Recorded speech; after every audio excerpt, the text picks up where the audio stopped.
நம் உறவுகள் அனைவருக்கும் வணக்கம் நண்பர்களே. நாம் இப்போ பார்க்க போகிற காணொளி என்ன அப்படின்னு பார்த்தீங்கன்னா, குரோதி வருடம் தமிழ் புரட்டாசி மாதம் 9ஆம் தேதி 2024 செப்டம்பர் 25 புதன்கிழமை பஞ்சாங்க முறைப்படி எப்படிப்பட்ட நாள் அப்படிங்கிறத இந்த வீடியோவில் தெளிவாக பார்க்கலாம். வாங்க நண்பர்களே. தமிழ் புரட்டாசி மாதம் 9ஆம் தேதி 2024 செப்டம்பர் 25 புதன்கிழமை அன்று காலை 6:01 சூரியன் உதயமாகுதுங்க. முதலாவதாக பிரம்ம முகூர்த்தம். பிரம்ம முகூர்த்தத்தில் பார்த்தீங்கன்னா திதி வார நட்சத்திர யோக தோஷங்கள் கிடையாதுங்க. அதனால இந்த நேர தீபம் ஏற்றி வழிபட்டால் நினைத்த காரியம் கைகூடும், வாழ்க்கையில நன்மை உண்டாகுங்க. இன்னைக்கு பாத்தீங்கன்னா அதிகாலை 4:25 முதல் 5:13 வரை பிரம்ம முகூர்த்த நேரமாக இருக்குங்க. அடுத்து திதி.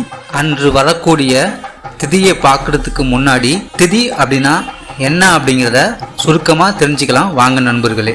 சூரியனுக்கும் சந்திரனுக்கும் இடையே உள்ள தூரம் தாங்க திதி அப்படின்னு சொல்றோம். அதாவது அமாவாசை அன்று இணையக்கூடிய சூரியனும் சந்திரனும் விலகக்கூடிய அந்த தூரத்தை தாங்க நாம திதி அப்படின்னு சொல்றோம். இன்னைக்கு பாத்தீங்கன்னா மதியம் 12:11 வரை அஷ்டமி திதி, அதன் பின்னர் நவமி திதி நடக்குதுங்க. அடுத்து நட்சத்திரம். நட்சத்திரம் அப்படிங்கிறது நாள் மீன் கூட்டம் அப்படின்னு கூட சொல்லுவாங்க. நட்சத்திரம் அப்படின்னா சந்திரன் ஒரு ராசியில் இருக்கக்கூடிய அந்த நேரத்தை தாங்க நாம நட்சத்திரம் அப்படின்னு சொல்லுறோம். இன்னைக்கு பாத்தீங்கன்னா இரவு 10:23 வரை திருவாதிரை நட்சத்திரம், அதன் பின்னர் புனர்பூசம் நட்சத்திரம் நடக்குதுங்க. அடுத்து யோகம். யோகம் அப்படிங்கிறது சூரியன் சந்திரன் இவற்றின் இருப்பிடங்களின் கூட்டுத்தொகையை 13 டிகிரி 20 செல்சியஸ் அளவால் அதிகரிக்கப்படுவதற்கான கால பகுதியை நாம் யோகம் அப்படின்னு சொல்றோம். இன்னைக்கு பார்த்தீங்கன்னா மதியம் 12:17 வரை பரியான் யோகம், அதன் பின் பரிகம் யோகம் நடக்குதுங்க. அடுத்து கரணம். கரணம் அப்படின்னா திதியை 2ஆக பிரித்து அதில் வரக்கூடிய ஒரு பகுதியை ஒரு கரணமாகவும் மற்றொரு பகுதியை மற்றொரு கரணமாகவும் பார்க்கப்படுதுங்க. இன்னைக்கு பார்த்தீங்கன்னா மதியம் 12:11 வரை கௌளவம் கரணம், அதன் பின்னர் இரவு 12:13 வரை சைதுளை கரணம் நடக்குதுங்க.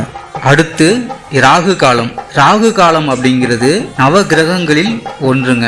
அசுர பாம்பு உடம்புடன் கூடிய ஒரு அசுரர் ராகு அப்படின்னு சொல்லுறாங்க. இன்னைக்கு பாத்தீங்கன்னா மதியம் 12 முதல் 1:30 வரை ராகு காலம் நடக்குது.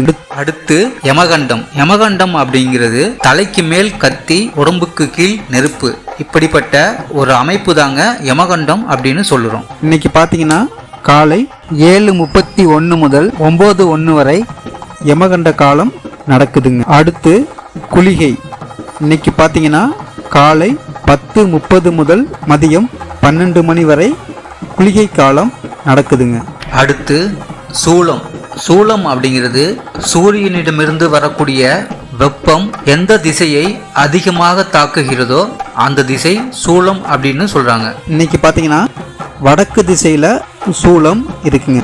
அடுத்து பரிகாரம். பரிகாரம் அப்படிங்கிறது தன்னுடைய தீய வினைகள் அழிய செய்யக்கூடிய ஒரு செயலை தாங்க நாம பரிகாரம் அப்படின்னு சொல்றோம். இன்னைக்கு செய்ய வேண்டிய பரிகாரம் பால். இன்னைக்கு நாள் பார்த்தீங்கன்னா மேல் நோக்கு நாளாக இருக்குங்க. இன்னைக்கு பிறை பார்த்தீங்கன்னா தேய் பிறைங்க. அடுத்து நல்ல நேரம். நல்ல நேரம் அப்படிங்கிறது சுப கிரகங்களின் பார்வை பூமியில் படும் அந்த நேரத்தையே நாம சுப முகூர்த்தமான நல்ல நேரம் அப்படின்னு சொல்லுறோங்க.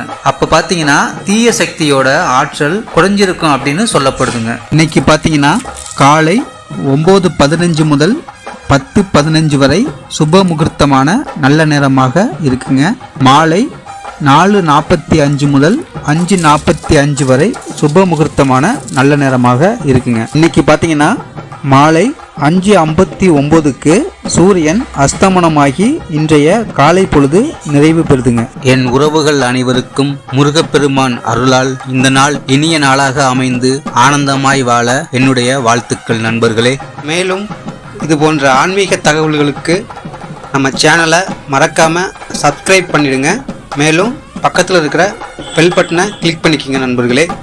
அடுத்த வீடியோவில் பார்க்கலாம். நன்றி, வணக்கம்.